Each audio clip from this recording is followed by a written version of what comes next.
परम पूजनीय संत समाज, उपस्थित श्रद्धालु बंधु, माताओं एवं देवियों, संत गुरुजन ज्ञान की झड़ी लगा रहे हैं। अब आपका जितना बड़ा पात्र है उतना ही तो ले सकते हैं। आपके पास 1 किलो का लोटा है, समुद्र में डुबाओगे तो भी 1 किलो पानी मिलेगा। नदी में डुबाओ, तालाब में डुबाओ या बाल्टी में डुबाओ, 1 ही किलो पानी मिलेगा। आपका जितना विशाल पात्र होगा उतना ही आप ले सकते हैं।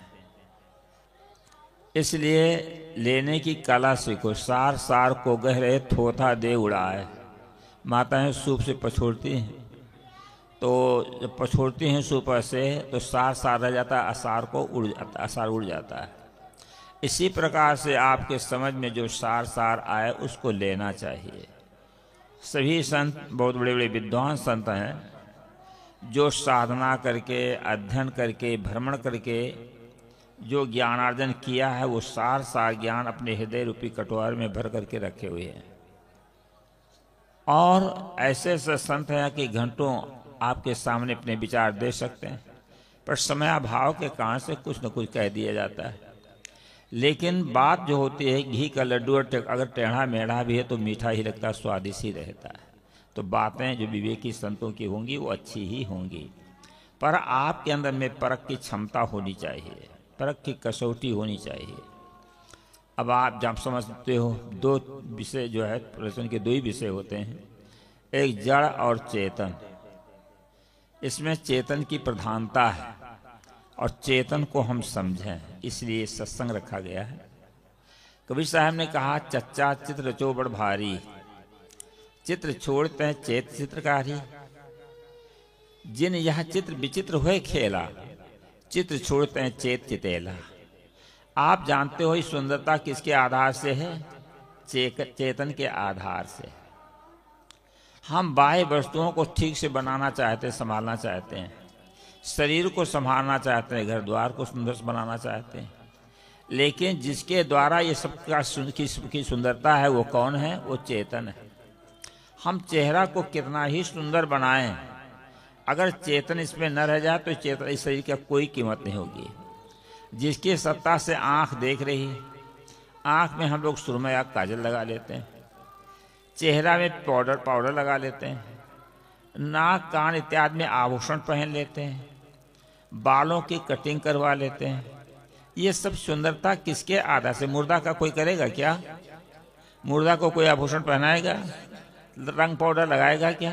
कुछ नहीं। जब तक इसके अंदर चेतन है तब तक इसकी शोभा है और कीमत है, उसको समझो। वो शिव तत्व सबके हृदय में बैठा हुआ है, हम शिव को समझ नहीं पाते हैं। देहो देवालय प्रोक्ता केवला जीवा सह शिवा। देह देवालय है, शिव स्वरूप आत्मा विद्यमान है। अगर शरीर से शिव निकल जाए तो शरीर क्या हो जाता है? सौ नाम मुर्दा। जब तक शिव है तब तक शरीर सत्यम स्वयं सुंदरम भासता है। सबके अंदर शिव बैठा हुआ है। इस शिव की सेवा करो, शिव की पूजा करो। क्या हम शिव को जानते हैं? शिव की पूजा करना जानते हैं? एक गऊ के अंदर शिव है, बकरी के अंदर शिव है, मनुष्य के अंदर शिव है, पशु पक्षी के अंदर शिव है। कितने लोग बिहार में तो शिव चर्चा खूब चलती है, जागो महादेव। शायद महादेव जी भी सो रहे हैं जो जगाना चाहते हैं, लेकिन वास्तविक है कौन? सब देवों का देव कौन? महादेव कौन है? ये सबके अंदर वो आत्मा बैठा है, वही सब देवों का देव। इसी देव के आधार से सभी देवों का अस्तित्व है। इसी देव के कारण से मंदिर है, मस्जिद है, गिरजाघर है, या कोई कुछ भी हो तो उसका महत्व है। अगर ये चेतन न रह जाए तो मंदिर और मस्जिद में कोई जाकर के जो है पूजा करने वाला, नमाज पढ़ने वाला, प्रार्थना करने वाला नहीं रहेगा। तो क्या इस शिव को समझा आपने? तो जागो महादेव बिहार में खूब चल रहा है, और जो प्रवक्ता लोग हैं उससे कहा जाए भोजन में क्या होगा, तो बकरे का मांस अथवा मछली। अब भला बताओ, शिव जी यही सेवन करते थे क्या? आप लोग जानते होंगे शैव और वैष्णव में पहले बड़ा युद्ध होता था। शैव लोग 5 मकार का सेवन करते थे। कौन 5 मकार? मीन, मांस, मुद्रा, मैथुन और मदिरा। ये 5 मकारों का जो सेवन करते थे तो उनकी वृत्ति तो राक्षसी वृत्ति होगी ही, तो वो वैष्णव को तंग करते थे। तब जो है वैष्णव में एक नागा दल तैयार हुआ, आप देखे होंगे नागा लोगों को। तब वो जो है उनको मारना काटना शुरू किए, तो वो जो है तो ठंडे पड़े। लेकिन अभी भी बैजनाथ धाम में जाओगे तो बोल बम, बाम का अभ्रंश रूप क्या हो गया बम, बाम का जो बाम मार्गी होते थे उसका अभ्रंश रूप हुआ बम।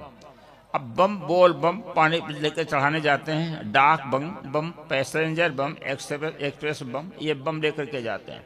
जो डाक बम लेकर के जाते हैं कमर में 2 शीशियाँ बांधते हैं, 100 किलोमीटर सुल्तानगंज से और देवघर जाते हैं, दौड़ते हुए जाते हैं वहाँ जल चढ़ाने के लिए। एक बार वो चानन नदी बाढ़ आ गई थी, वर्षा काफ़ी हो गई थी, बांध टूट गया था।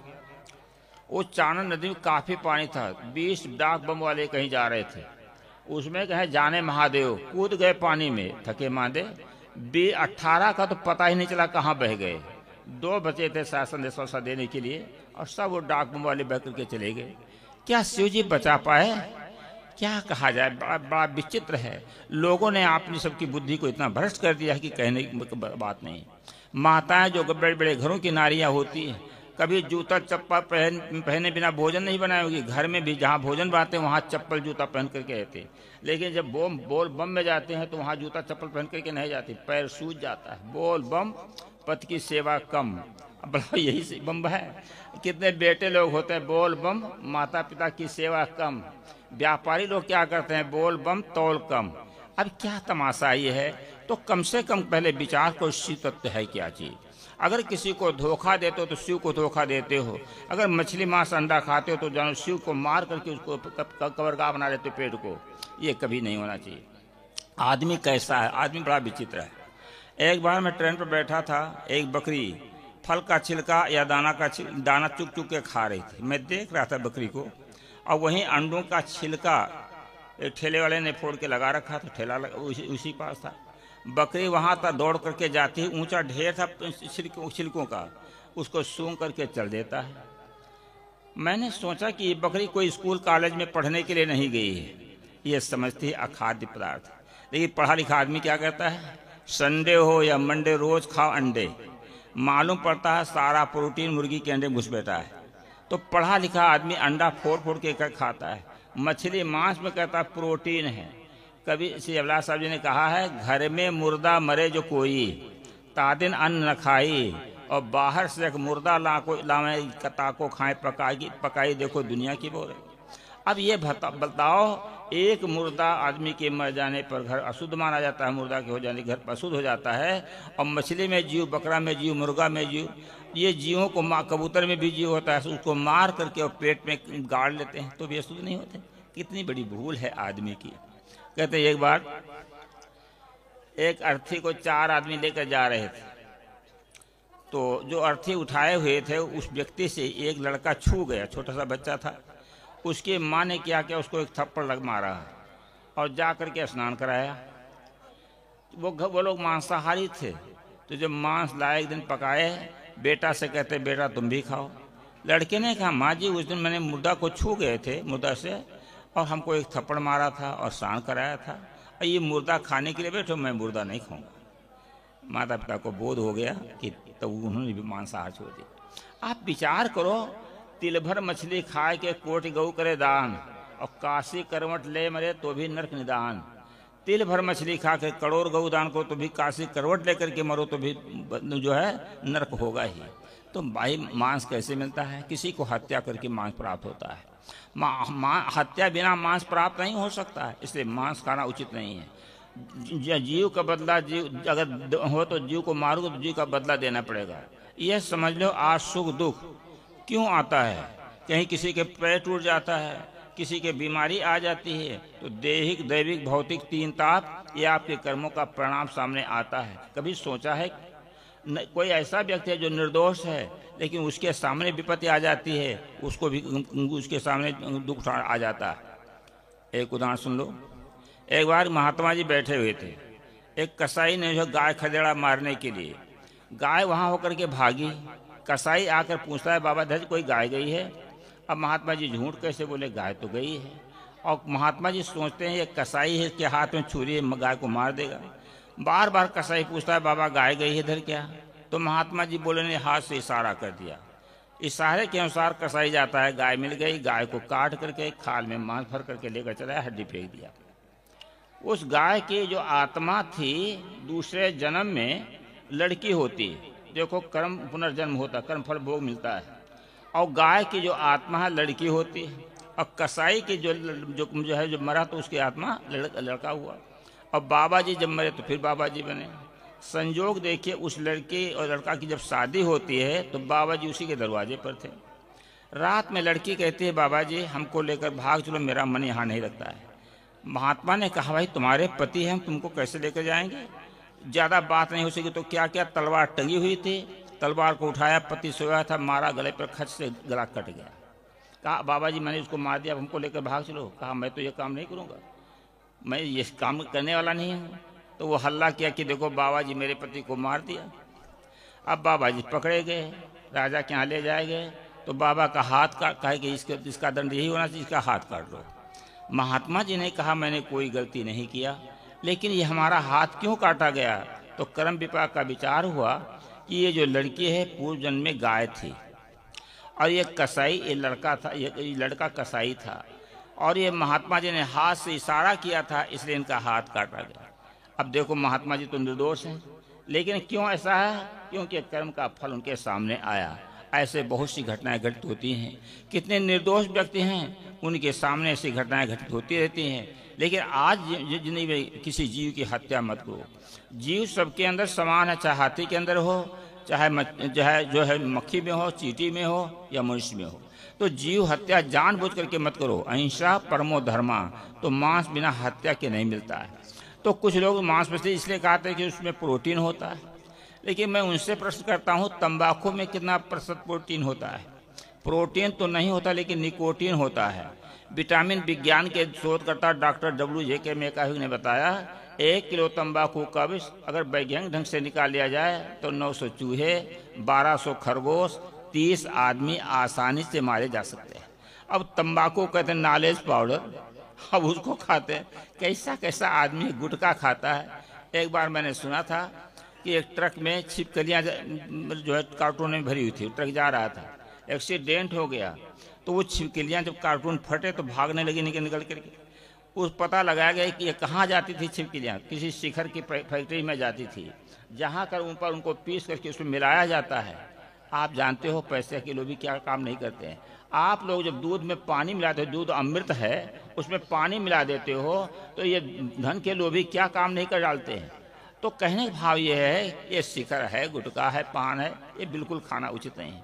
ये सत्संग में आए हो तो कुछ छोड़ करके जाओ। मैं तो कहा करता हूँ, वेश्या मांगती है नोट, और नेता मांगते हैं वोट, और साधु मांगते हैं खोट, खोटी चीज दे दो। आज ये समाज सुधार के लिए संत गुरुजन लगे हुए हैं। अपनी बुराइयों को यहाँ पर देख करके जाओ। तीर्थ में जाते कुछ लोग छोड़ते हैं। एक तो प्रयागराज तीर्थ महाकुंभ लगा हुआ है, और ये सत्संग रूपी महातीर्थ है, जहाँ पर आपके विचारों में परिवर्तन आना चाहिए। तो कोई संकल्प ले करके जाओ, हम आज तंबाकू नहीं खाएंगे, बीड़ी नहीं पियेंगे, गुटखा पान नहीं खाएंगे, चाय नहीं पियेंगे, मछली मांस अंडा नहीं खाएंगे, झूठ नहीं बोलेंगे, कुछ ले करके जाना चाहिए। कृषि निरावह चतुर्थ किसाना, जिम बुत तजे मोहम्मद माना। किसान लोग जैसे खेती की निराई करते हैं, एक एक घास को निकाल कर फेंकते हैं, तो उनके जो फसल का पौधा है सबल हो जाता है। इसी प्रकार से अगर दोष लोगों को निकालते जाते हो तो आपके सद्गुण सबल हो जाएंगे, और आपका जीवन सुखमय होगा। दुख का कारण क्या है? एक झोले में फूल भरे हैं, एक झोले में कांटे, कोई कारण होगा कि किसी झोले में फूल है और किसी झोले में कांटे हैं? कोई कारण है। आज सुख दुख जो आता है, बोलो सद्गुरु देव की। हेलो, थोड़ा अब आप लोग आगे बीच में आ जाए, बीचों बीच आ जाए। उधर किनारे बहुत लोग चले गए हैं, भक्त लोग, बीच में आए थोड़ा से। हाँ बोलिए सद्गुरु देव की। हाँ तो आप लोग बैठ सकते हैं, बैठिए। आप लोग बैठ जाएं। तो देखो भाई, कुछ चर्चा हमने की, यदि बात समझ में आई है तो कोई अगर ये संकल्प लेना चाहते हैं, संत गुरु को दक्षिणा देना चाहते हैं, तो अपनी बुराई को दे करके यहाँ से जाइए और अच्छाई को लेकर के जाइए। अगर कुछ असर हुआ है, कोई सूरवीर आता है दान देने के लिए अपनी बुराई को, अगर दे दे तो मैं तो प्रसन्न होऊंगा। मैं जहाँ जहाँ जाता हूँ तो कितने लोगों से मांगता हूँ कि हमें ये दे दीजिए दक्षिणा। कितने लोग छोड़ भी देते हैं और छोड़ देते हैं, उनका भी हाल लाभ होता है, हमारा लाभ नहीं होता है। मेरे वचनों का वो सदुपयोग करते हैं तो उनका फायदा होता है। हजारों की संख्या में लोगों ने मेरे पास संकल्प लिया है मछली, मांस, अंडा, बीड़ी, तम्बाकू, जर्दा पान छोड़ने के लिए। कितने साधु हैं जो माता पिता छोड़कर साधु बन जाते हैं। सदगुरु श्री अभिलाष साहब जी, सदगुरु श्री राम सूरत साहब जी के आधार में सैकड़ों साधु हैं, और ये समझ लो सब उसी ग्रुप के हैं। और जहाँ जहाँ जाते हैं तहाँ तहाँ समझा बुझा करके लोगों को दुर्व्यसन से मुक्त करते हैं। ये संतों का कितना बड़ा काम हो रहा है। संतों का उपकार अपार ऋणी रहेगा ये संसार। तो भाई सज्जनों, अब आप लोग यहाँ पर आए हैं, अगर आपको बात समझ में आई है तो अपनी भी बुराइयों को छोड़ करके जाएं। अब मैं वाणी में विराम देता हूँ। बोलो सद्गुरु देव की जय।